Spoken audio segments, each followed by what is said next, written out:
YouTube, this is LA Prepper, and I just finished a 20-minute video that'll hopefully I can get to the library on Saturday and upload it. I want to talk about boondocking. Today is December 13th. It's Friday the 13th, if you believe in that kind of thing. I don't, but wanted to talk about boondocking. It's been 2 months plus about 2 weeks, so about 10 weeks. What do I think about it? What are some tips? What are some things to watch out for? And this is a completely unorganized video. I thought about making a list, but it's more fun to make videos off the cuff. So, general impressions of boondocking. First and foremost, basic human necessities. Going to the bathroom and staying clean. Bathroom-wise, I would recommend finding, during the day you can kind of go to fast food places and go to the bathroom, or like libraries. I would recommend trying to find some public places. Like I'm at the park now and there's some porta potties, which aren't the cleanest, but for a guy, if you just need to take a leak, it's not too bad. But you want to plan out where you're going to go to the bathroom. Try to find some 24-hour places. A good little secret tip: try to find a 24-hour laundromat that has a bathroom. I know the laundromat I use in Redondo Beach has a bathroom, but they're not 24 hours. But you just pay a quarter. It's a nice private single bathroom.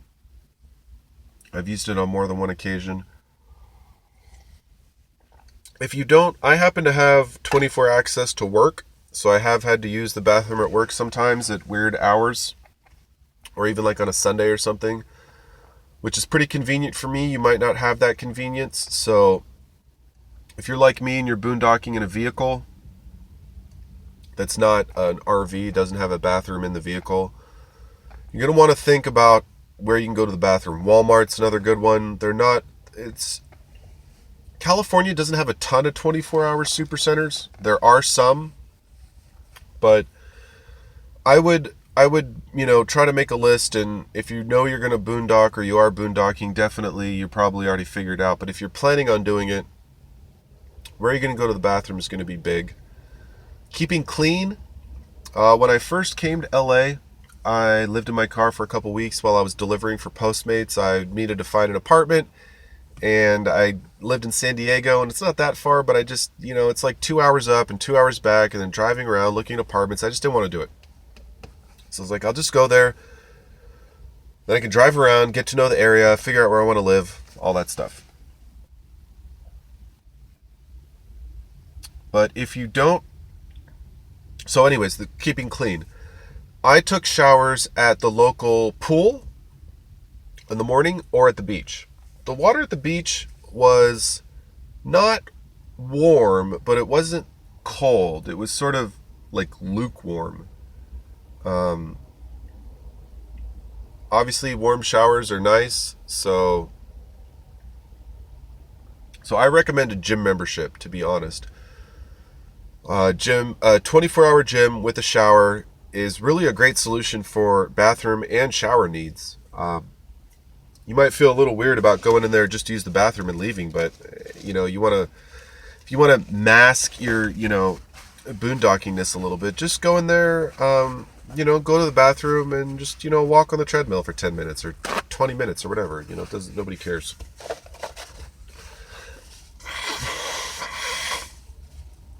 I just blew my nose like 5 times off camera, and it's productive and disgusting. So yeah, that's cleanliness and bathroom needs.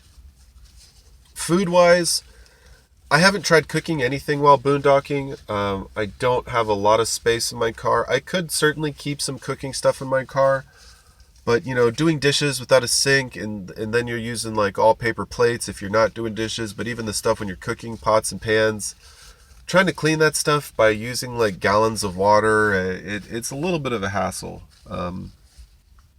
I'd probably recommend trying to get a larger water container with a spout so you can kind of open the spout, wash it a little bit. But you'd be surprised how much water you use when you're cleaning dishes when it's coming out of a bottle versus coming out of the tap. So I personally haven't tried cooking. I'm doing mostly fast food and then what I eat at work, which has not been the greatest diet.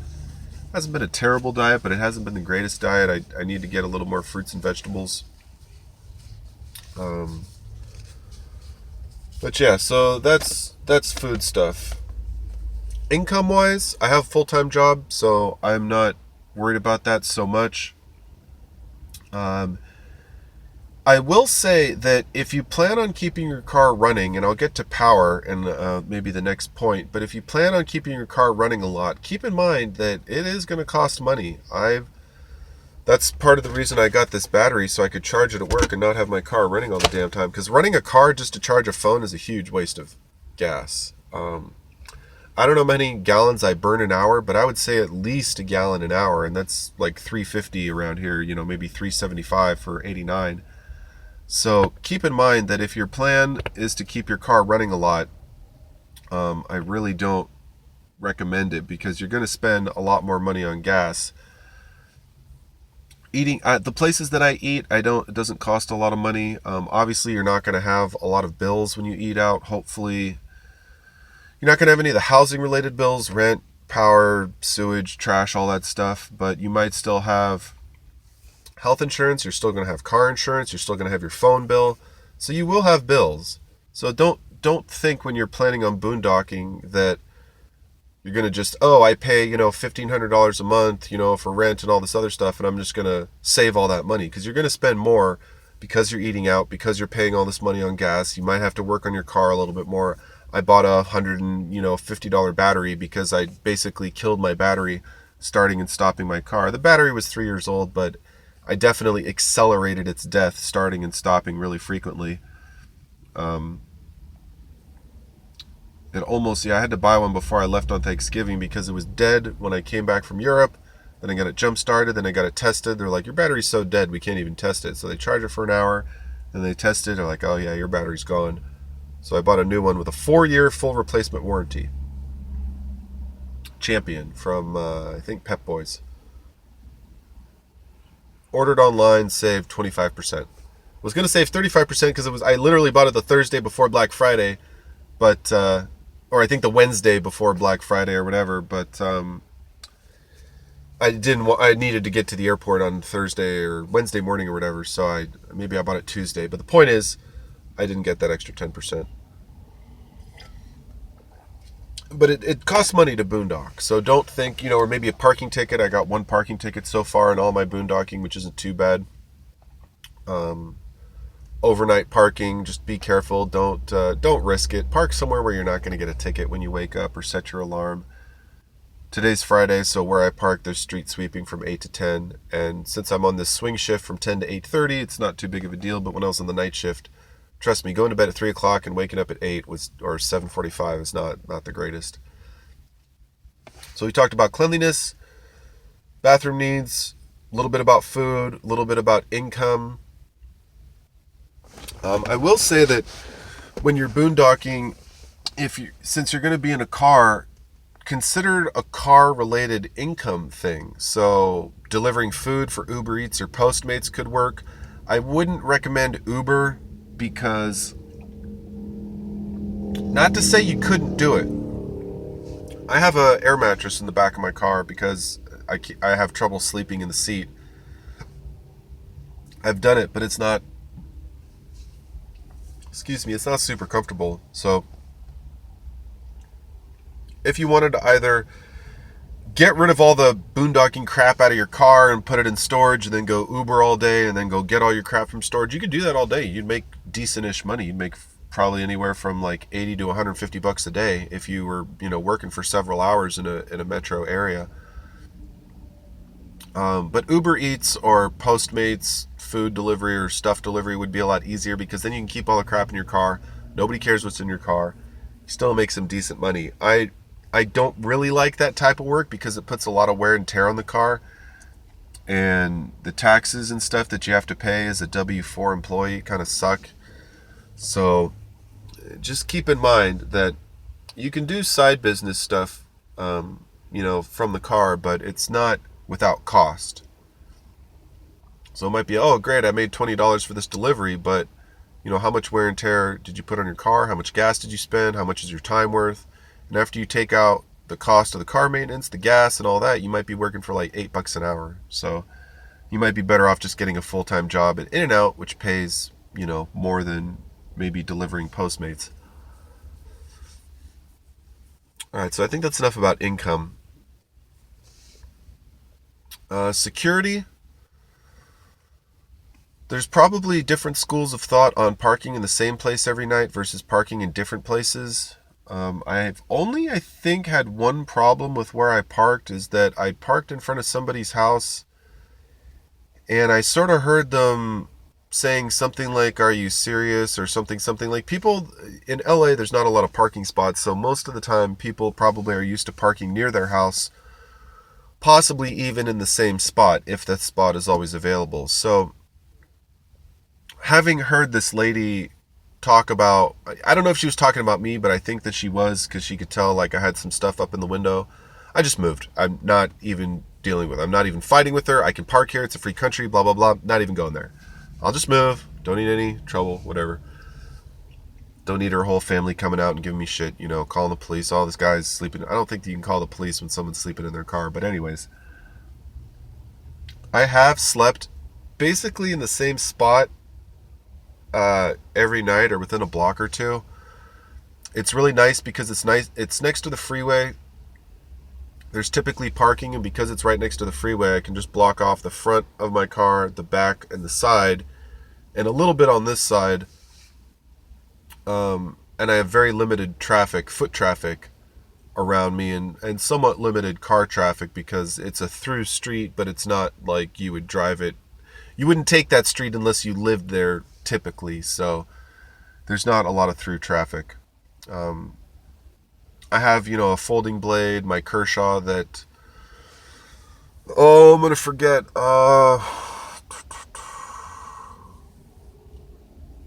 One of my viewers sent me this Kershaw, and forgive me, I can't remember who it was, but it's on the tip of my tongue, and I have another blade in the car. Obviously, I don't recommend getting into a fight with anyone for any reason. I had someone hit my car the other morning, and I kind of got on my car and looked around, mostly because I thought somebody was like rocking the car, but I think it was rocking from like me moving around the car. I'm not going to start yelling at someone for, hitting my car. I might be like, hey, could you be more careful, please? But, that's about it. But I really haven't had any concerns. The place where I park, there's a few homeless people that walk around, but they don't tend to mess with the cars too much. I would recommend tinting your windows. In some states, I don't know if this is federal, but at least in California, you can't tint the front windows. I would do it anyways, just a light tint. You probably won't get pulled over, and if you do, I guess that kind of sucks. But tinting the windows would help because I have to like put stuff up in my windows, sun visors and blankets, and it's kind of a headache. Tinting windows would really help a lot with that. But haven't had a lot of security issues. Some people say, oh, you can park in Walmart or park in this park, but Walmart is not necessarily, I think Walmart, it's kind of like a case-by-case basis. Every store is different. A lot of the stores have signs that say they don't want 24-hour parking. Some of them, I'm sure if you go to Walmart, you'll see RVs parked. But I prefer the residential route, and personally I prefer staying in one place all the time because if I stay there for a week and nobody gives me any crap, then I can probably stay there the next week and nobody's going to give me any crap. But if you're parking somewhere new every day, granted if you have tinted windows, they may or may not realize that you're boondocking, but you sort of have a new potential risk with new people that might not want someone sleeping in their neighborhood. So where I'm sleeping now, no one's given me any grief, and I'm fairly comfortable that no one is going to give me grief until I find a more secure domicile.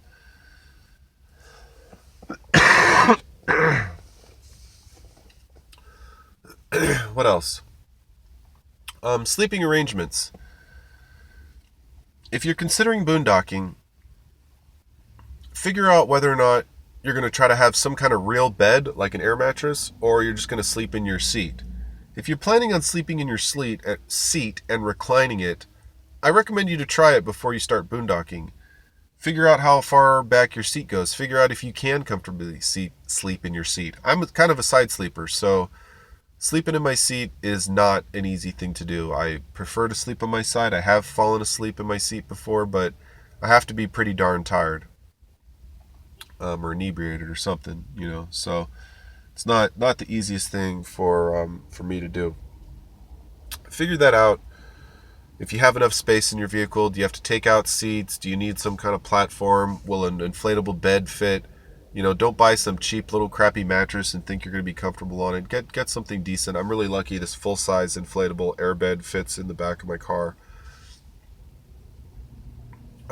Obviously, have something to blow up your airbed with, because they will inevitably leak slowly over time. Can't really be avoided. Sleeping stuff.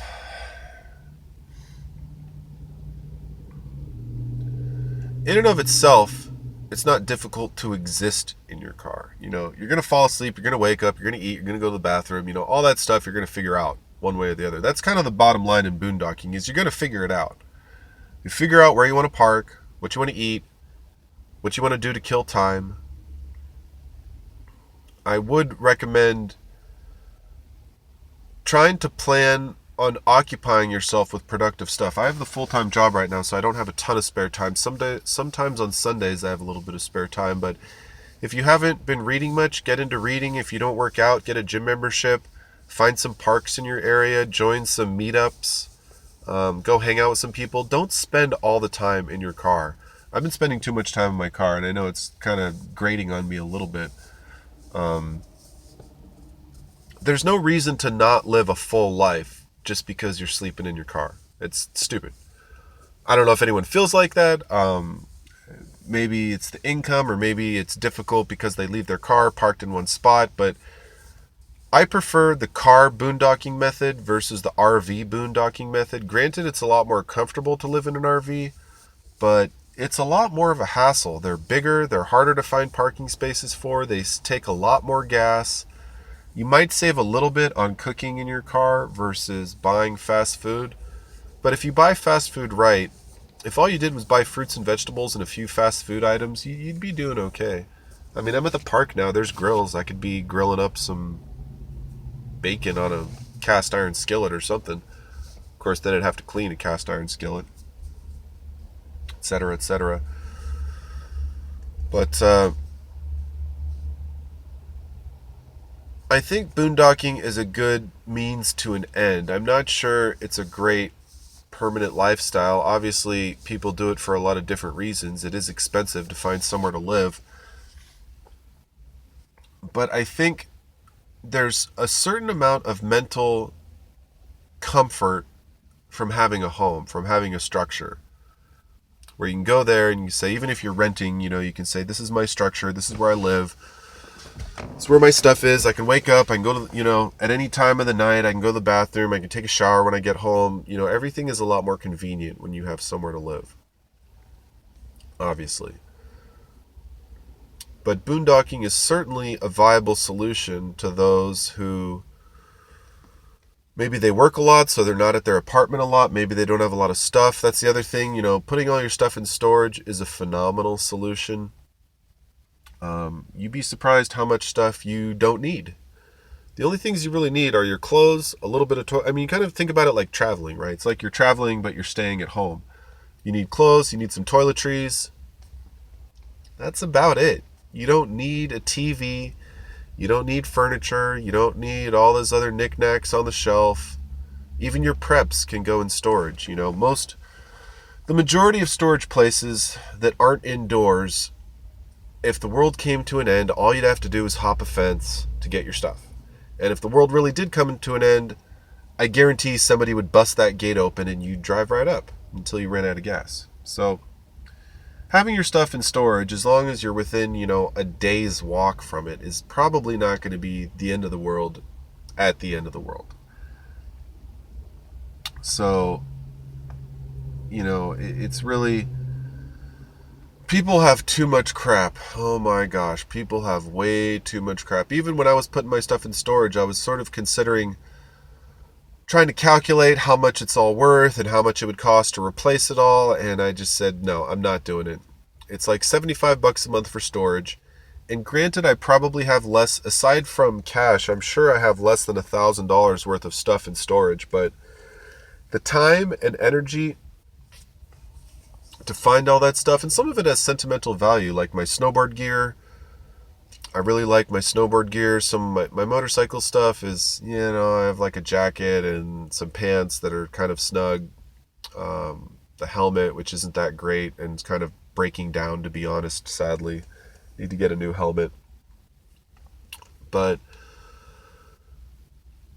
tools, for me it was like mostly the tools, some of the equipment, the sports equipment that I have, but mostly all the tools. I don't want to go, you have to buy all those tools new and used. It's going to be several $100s, plus the headache of having to find them all. And I have certain tools that I like,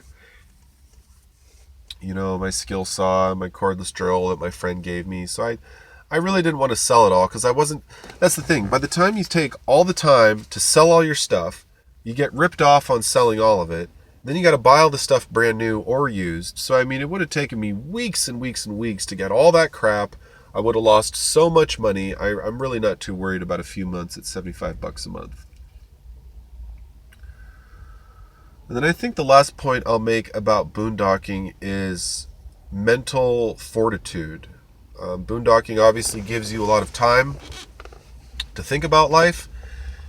And if you're in a good space, it can still be challenging. If you're not in a good mental space, I would be cognizant of that. I suppose if you're boondocking by yourself, it can be stressful sometimes. It can be lonely.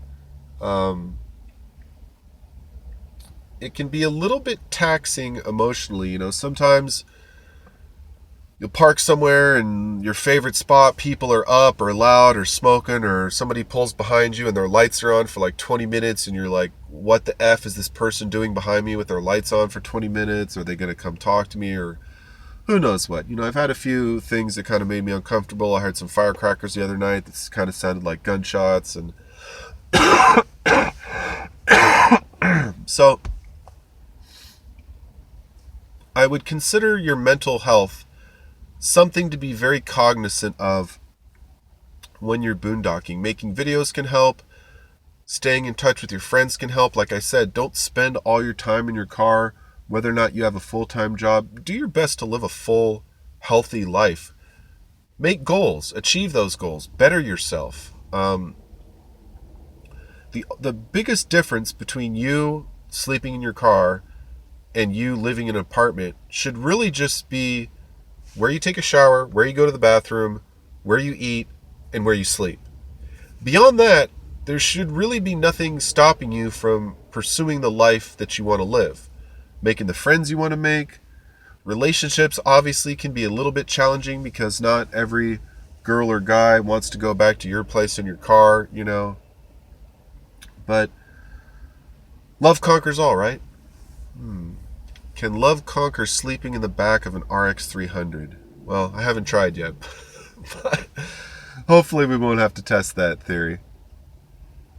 But yeah, mental health is something that sometimes people kind of put on the back burner, and they're like, well, I'm stressed or I'm sad or whatever, but at least I have a job, at least I have a house, at least I have some friends. You need to prioritize that, because your mental outlook on life is going to affect everything around you. It's going to affect how you do, how you interact with other people. It's just going to affect, sorry, I just got a text on my phone.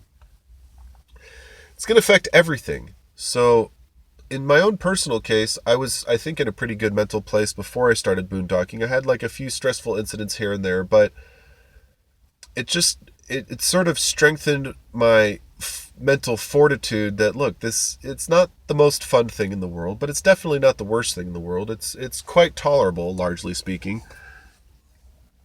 And it's part of my bigger goal to work on this project, that I'm working on. I'm very one-track minded. When I was in school, I had this plan: finish the degree, get a job, get a house, get a family. And we're still sort of on that track. All right, YouTube, I think I've rambled on enough about boondocking. I'm not sure if this video has been super helpful. If you are boondocking, you probably know all the things I'm telling you and even then some. But if you're not boondocking, or you're thinking about it, or if you ever wondered about it, hopefully this video can provide you a little bit of insight into what it's like to sleep in your car, spend a little bit of time in your car, and whether or not it's something that might be a good solution for you for the short term, medium term, long term. So in closing, I'll say it's definitely workable. It takes a little bit of planning, a little bit of persistence, but like I keep telling myself, I sort of joke with myself every time I go to the store at some weird hour, I love capitalism. This store's open 24 hours, this store's open 24 hours. If you have some form of income, all your problems will go away if you throw money at them. Most of your problems, let's say. The majority of your problems can be solved with money. Not everything, but the majority of the day-to-day stuff that you deal with.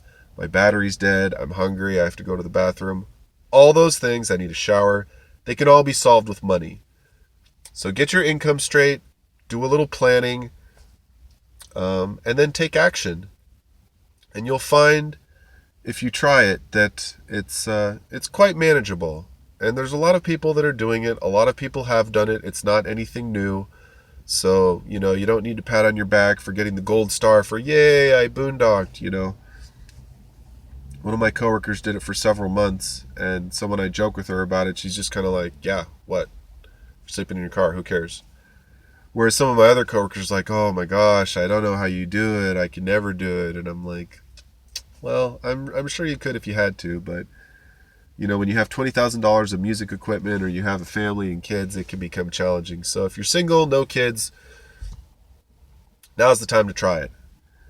Till next time, YouTube, stay safe, stay happy, stay healthy, physically, mentally, morally. Keep your cars, vehicles, and all other modes of transportation in better running order than I do. And as always, keep prepping.